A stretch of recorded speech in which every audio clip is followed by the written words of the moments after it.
A lot of worship leaders don't consider what key signature to put their songs in. They just sing whatever they hear on the record.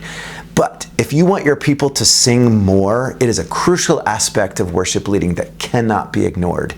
Today, I'm going to share some really simple ideas for how to make songs more singable.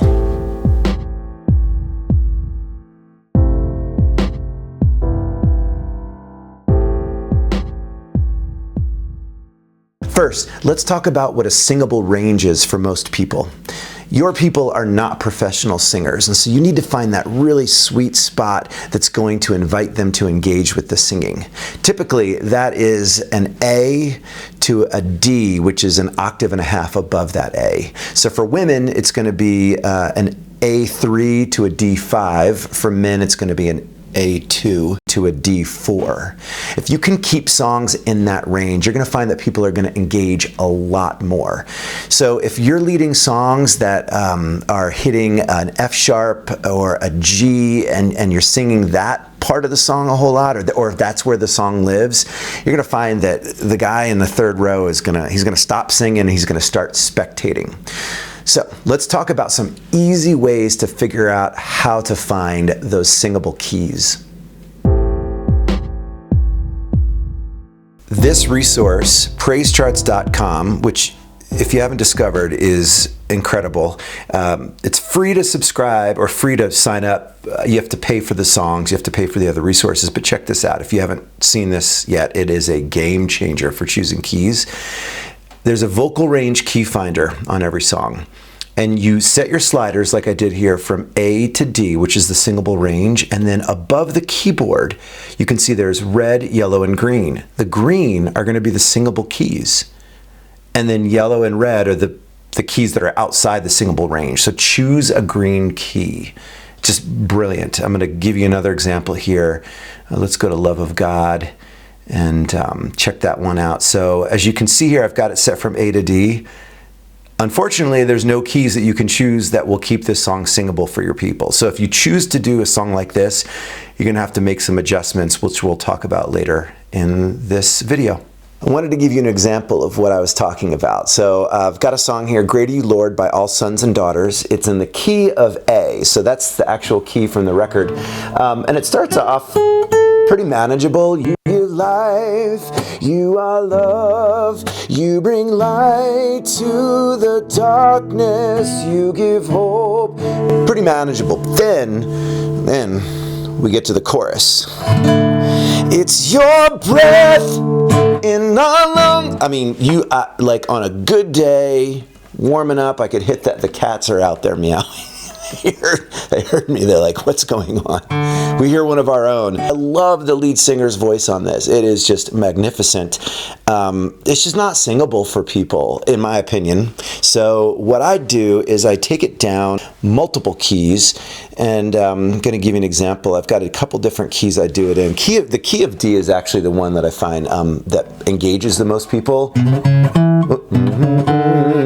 So you give life, you are love, you bring light to the darkness, you give hope.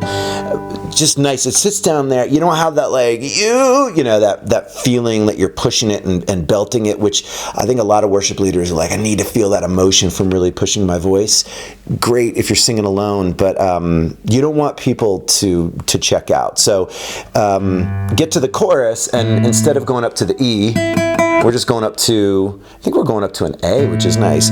It's your breath in our lungs, so we pour out our praise, pour out our praise. It's your breath. And just so much more singable. People are going to stay with you for that song if you do it in a more manageable key. One of the things that you're going to run into are songs that, because of the way they're arranged or led, like I Speak Jesus by Charity Gale, do not have a singable vocal range, but we have options. So with that particular song, I Speak Jesus, it's got a huge vocal range if you do it like the recording does it, because Charity Gale sings it an octave lower, and then she jumps up the octave for the chorus, which gives it that powerful punch, and actually makes it sound like she's singing much higher than she is. Which is a great effect, but it doesn't really work for your people. Sometimes it's nice to do that, but you're down here. I just want to speak the name of Jesus over every heart and every mind. He's like Barry White down there. So what I like to do is what the male singer in the song does and sing that verse up an octave, which means you got to start the song higher than the chorus. The verse is higher than the chorus, which, you know, not everybody loves, but I think it's just more singable. So you do, I just want to speak the name of Jesus over every heart and every mind. And then when you go to the chorus, you've got to get down to, because your name is power, your name is healing, your name is life. And then people are more likely to engage if you keep it in that range.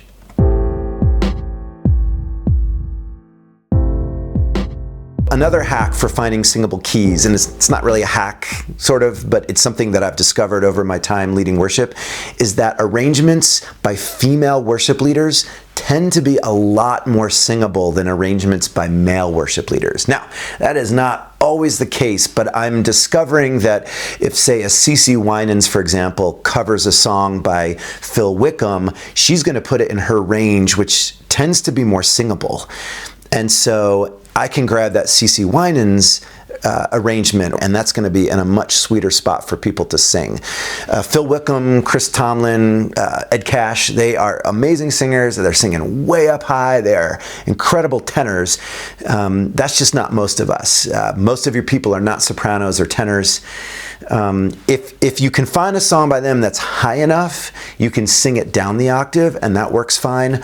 Otherwise, I love to look for arrangements by female worship leaders because those, as I said, tend to be more singable. Let's look at a prime example. Brooke Ligertwood, amazing worship leader, amazing composer who writes songs in singable keys. So click on Bless God, we go down and look at this green, lots of green.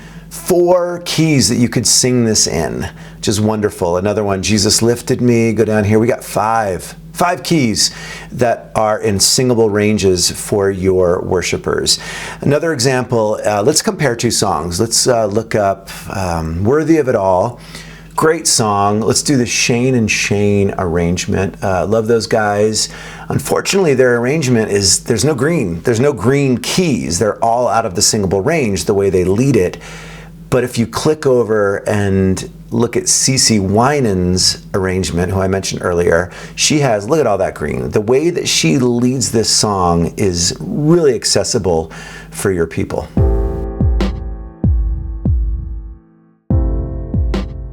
Belting moments. And what I mean by belting moments are the moments where you want yourself and your people to really be pushing the vocals because it's an emotional part of the song. The song is crescendoing, or it's an emotional part of the service and you really want people to feel it and you want that energy to be there.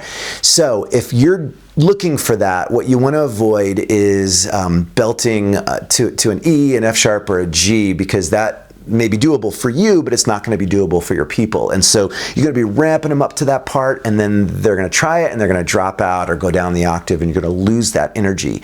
And so what I recommend is if you're looking for that energetic, emotional moment, you're looking at really like hitting a B or a C or a D, and that being your high note for that emotional moment. So what can you do this week? I would say look at a song for your upcoming Sunday that is maybe pushing the range of what we've talked about. That A to that D that's an octave and a half up, and transpose it. Bring it down a few keys so it fits in that sweet spot. Do that song again, especially if it's a song that you've done before, and just listen during part of the song and see if people are engaging more, and hopefully that's the case. Worship is about engaging your worshipers in singing to God and about God. So let's do our best as leaders to find arrangements that are in singable keys. If you like this idea and you want more ideas like this every week that you can use that Sunday, hit subscribe. Also, I have an idea. I would love to know who your go-to worship leaders and songwriters are for singable keys.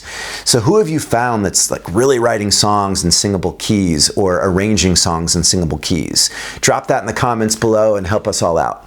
Hey, thanks for spending time with me.